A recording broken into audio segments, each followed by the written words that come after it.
Bien, j'espère que si vous regardez cette vidéo, c'est que vous avez relevé le défi pour changer les couleurs du logo de la pizzeria Parmigiano.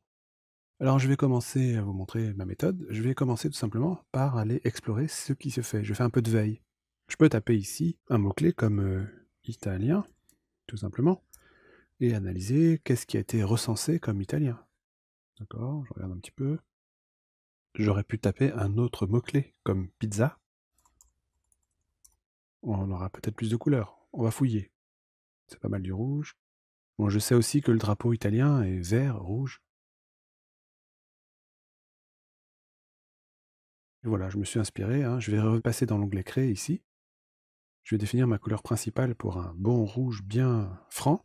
Et puis, je voudrais créer d'autres couleurs. Alors, je sais que à l'opposé du rouge, je vais avoir donc en complémentaire le vert. Très bien. Donc, j'ai mon rouge et mon vert de base.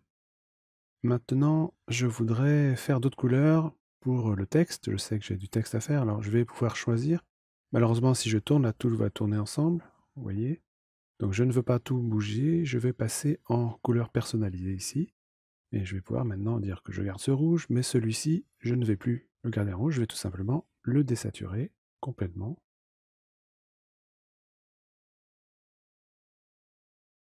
Et arriver à avoir du noir. Donc un rouge, un noir, le vert est bon.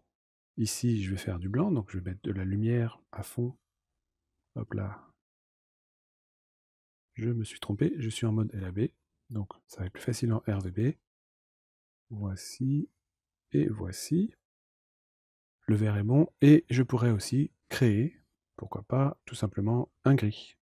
Donc là, je peux mettre des valeurs moyennes ici, pour chacune des couleurs.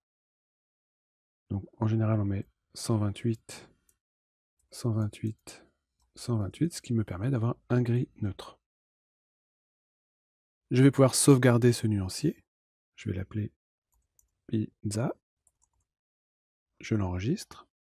Je l'enregistre donc dans mon catalogue de couleurs à moi, sur mon espace sur le cloud de Adobe.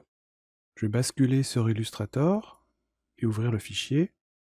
Et je vais retrouver ce thème de couleur que je viens de créer en synchronisant grâce au menu ici Fenêtre, puis thème de couleur d'Illustrator. Je vais mettre à jour et probablement télécharger mon thème de pizza.